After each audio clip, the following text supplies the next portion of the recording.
All right, guys. So I was addressing what is happening in South Africa, or what has been happening for a while. By the way, I've been talking about this for a very long time. If you are curious about what we spoke about, I remember we had even a conversation with some of my friends from South Africa. Everything is available on Swahili Nation YouTube channel. We spoke about this, how xenophobia is actually really bad for our people, especially for someone like me who is believing in Pan-Africanism, believing in one Africa. I believe that our people should move freely across the continent of Africa, and they should not be treated any worse, any bad way, simply because they're coming from a certain country or different country. So what is happening in South Africa is completely wrong, and it is bad, and it is evil. Just the fact that few people have committed crime in a country, it doesn't mean that everybody is supposed to pay for what few people have done. I mean, even South Africans themselves, particularly, they commit a lot of crime, in their own country. The same thing to all other African countries. The same thing, in Tanzania, the same thing in Kenya, the same thing in all African countries. People commit crime all the time, but people, they should not be judged. All of them, all the congregation of none. If you're non-South African, you cannot stay here. You need to get out of here. Why are you doing that to black people? Why are you doing that to your fellow black people? Why are you not doing that to the whites?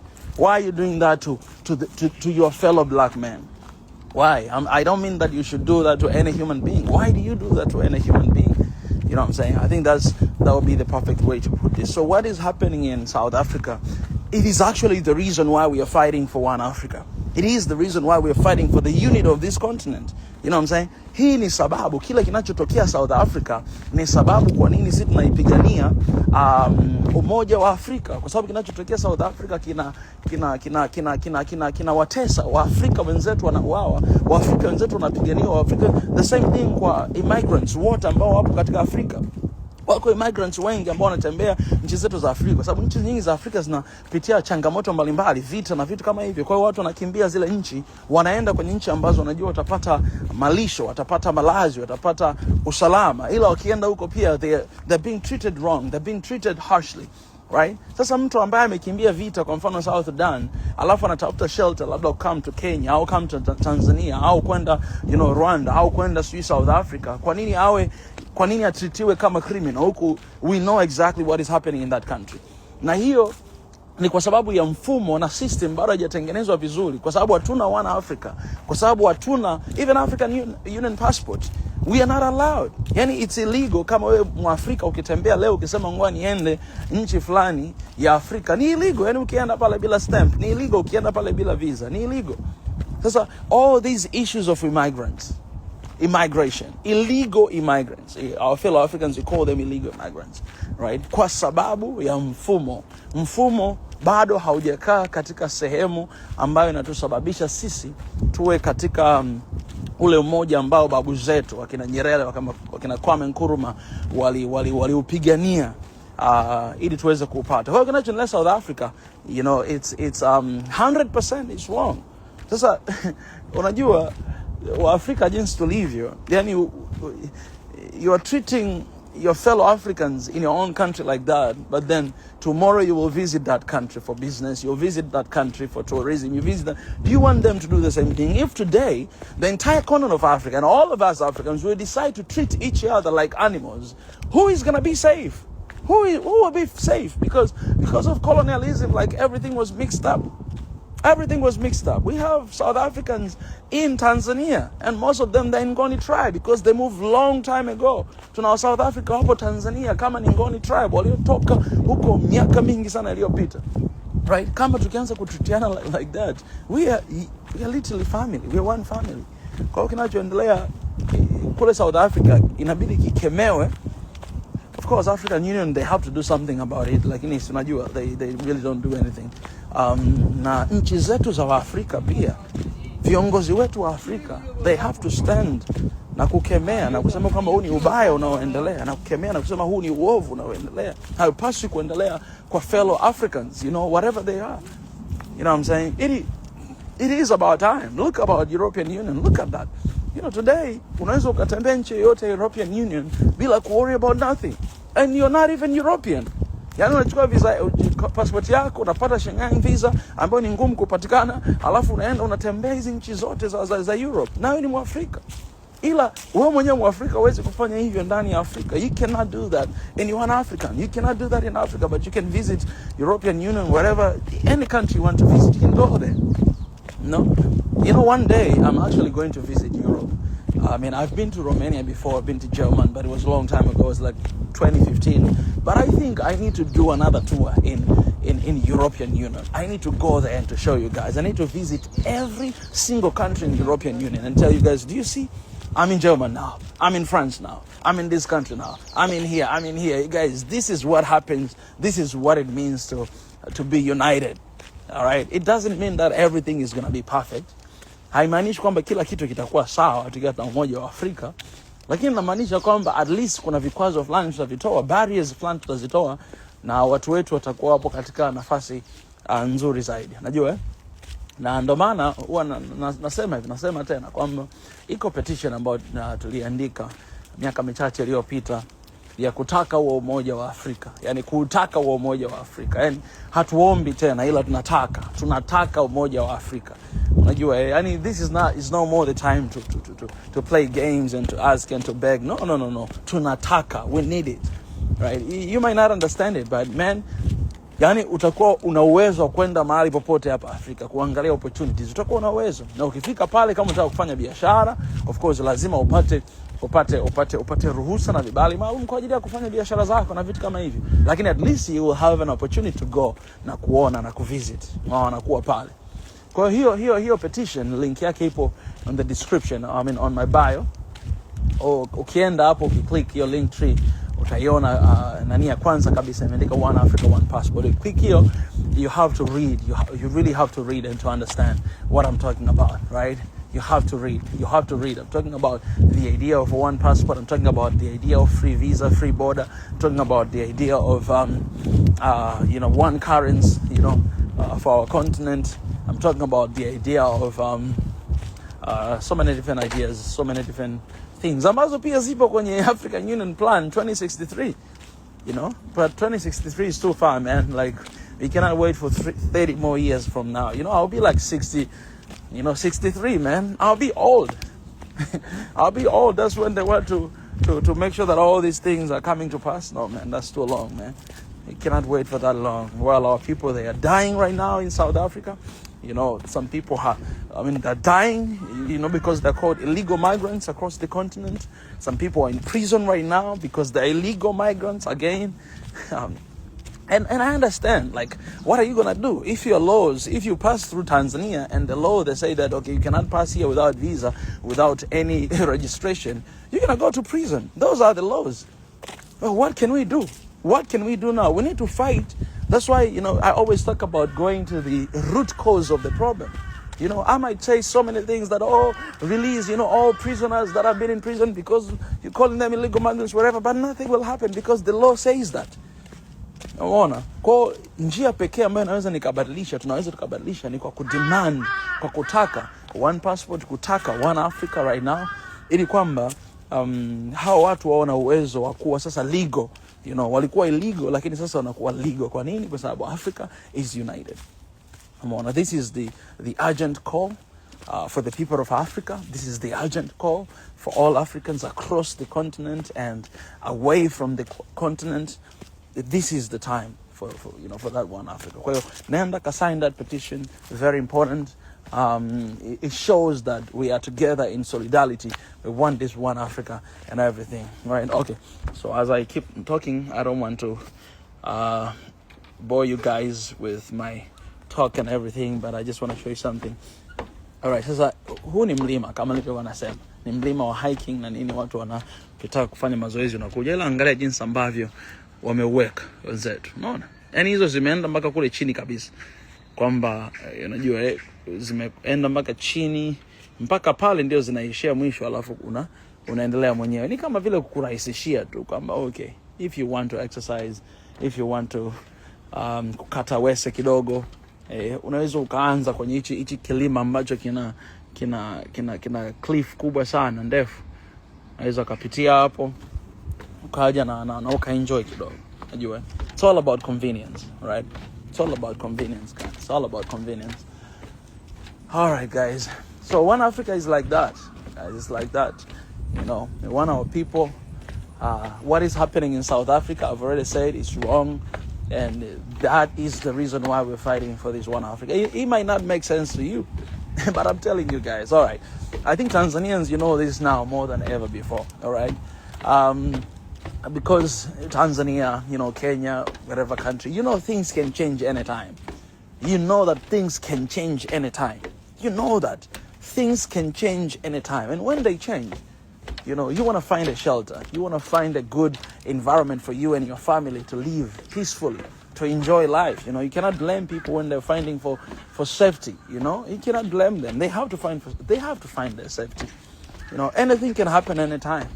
But what happens right now? You know, you're not allowed to go anywhere without, you know, you don't have passport, so you cannot go to any country. You don't have visa. You're not allowed to enter to any country. What are you gonna do? If war comes in your country, what are you gonna do? Kama vita imetokea nchini kwako, what are you gonna do? Utafanya nini? Utakuwa una uwezo kwenda mali? Hautakuwa na uwezo. Sasa haya mapiganio ya One Africa nayafanya ambao babu zetu walifanya, sio vitu vipya. Hivi ni vitu ambavyo wazee wetu wa zamani walishaanza kupigania. Sio vitu vya sio ndoto. Yaani sio tunaota ndoto, ni uhalisia. Yaani ni uhalisia ya mambo yanayokuja baadaye, na ili tuwe safe lazima tuwe na One Africa. Tuwe na makubaliano. Otherwise tutaanza kupigana sisi kwa sisi. Sababu leo wewe unashirikiana na Mchina, huyu anashirikiana na Marekani, huyu anashirikiana na Russia, alafu ninyi wote mnakuwa maadui kwa sababu ya mabeberu, kwa sababu ya hao wakuu wenu ambao mnawashikilia. Kwa hiyo hamwanzi kuelewana. Hamuelewani nini kwa nini? Kwa nini? Kwa sababu all of you guys people. Lakini kama tuna One Africa, all these agreements, all these contracts, all these ushirikiano, tutafanya tukiwa very smart kwamba what comes first is not just about me, myself and I, but it's about us. What is the best for Africa? What is the best for my country? What is the best for Africa? That is what we need to fight for. That is what we need to stand, you know, affirm, you know, for. What is the best for my continent? What is the best for Africa? Do you think about that? Do you think about that, or you just think about yourself? You know, so yeah, ni hivyo ndugu zangu, ni hivyo. All right, ni hivyo. Mume hasomi comments. What's up? Unajua, kwa hiyo ndio One Africa. So anyways, you know, kuna wakati utafika tutaelewa ya mambo ninayosema. Baadhi yenu nadhani mmeshaanza kuelewa. Baadhi yenu mmekuwa mnaelewa tayari. Ila kuna wakati utafika utaelewa. Mimi nimeshawaambia kwamba it has been 10 years right now toka nianze kupigania masuala ya One Africa na nini. Imekuwa 10 years now. Right? Na bado naendelea na sina nafasi yoyote. I don't have any position. I don't have, you know, I started with zero influence. I don't have nothing, you know what I'm saying? The only thing I have Jesus. And Jesus is my Lord. And if you have Jesus, you have everything that you need. Right? So, and that is the only thing that I rely on. Kwa hiyo, and you don't need anything, really. You don't need to have anything. You don't need to have connection fighting for Africa. You don't need to have anybody in the government. You don't. Because at the end of the day, they're just human being. And the scripture says, trust in the Lord with all your heart and do not lean not on your own understanding. Mtumaini Bwana kwa moyo wako wote na usizitegemee akili zako mwenyewe, usimtegemee mtu yeyote. So you don't need to have a person in the government. Unajua, you don't need to have anyone in the higher places. You don't. You just need to have God, and you just need to have vision. I mean, God gives you a vision. Mungu anakupa wewe maono. Na kwa sababu nayo yatatimia wakati wote ule ambao yeye Mungu ametaka. Your job is to work day in, day out to make sure that you accomplish those visions. The vision that the Lord has given to you, you know? So you only need God in this life. You need God, guys. I don't say like you don't need people. God will bring you the right people around you. All right? But first and foremost, you need God. Kama unakaa hapo unasubiria, unasema nasubiria connection, I wish ningekuwa na mtu kwenye government. Let me tell you this, man. They ain't gonna do nothing. When you go through issues, they ain't gonna do nothing. They'll be quiet, they'll be sitting down there and do nothing, right? So you only need God in this world. You need God. and God will fight for you, and God will bring right people to you. There could be people in the high places, there could be people in the low places, whatever it is, but God will bring the right people at the right time for you. Anyway, so, oh yeah, I need to tell you this, guys. So you see, hapa nimetoka kupanda mlima. Unaona pale? Nimetoka kupanda mlima. Kwa hiyo, okay. Nimetoka kupanda mlima, of course. Kwa hiyo viatu vyangu unaweza kaona vina vumbi, sijui nini, vumbi la kutosha. Kwa hiyo hapa bwana wamekuwekea hii kitu mashine. Ukipiga hivi inatoa upepo. Kwa hiyo unapokuta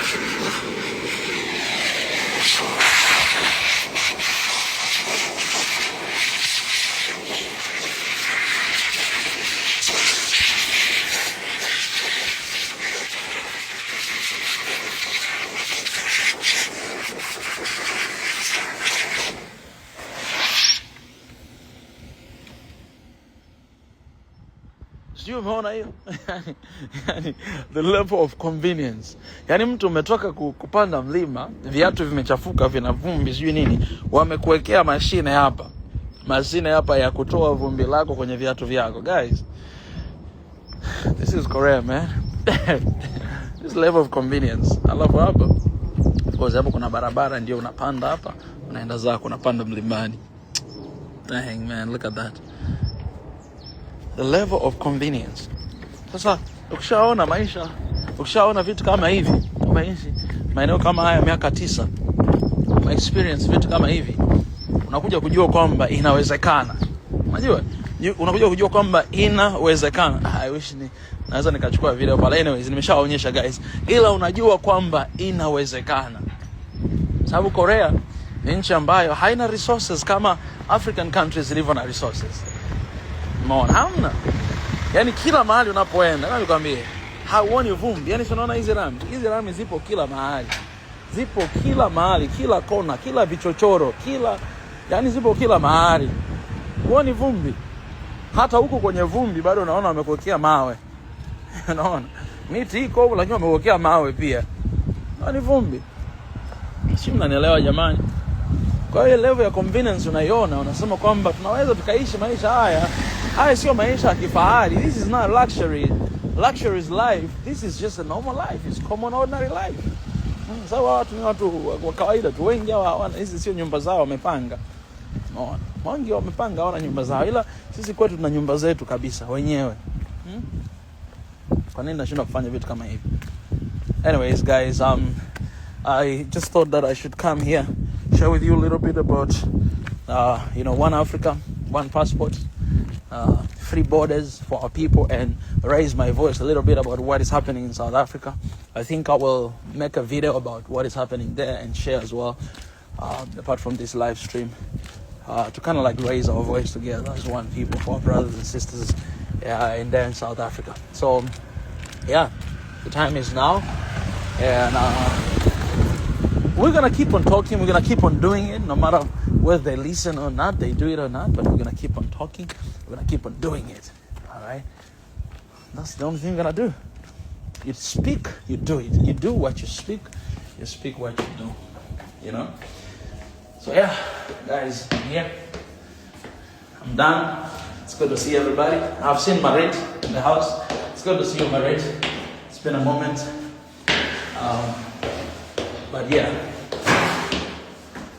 it's been a moment. Let me read a couple comments. Nitasoma comment church, alafu ni ondoke. Tanzania tunafeli wapi? Swali zuri sana. Afrika tunafeli wapi?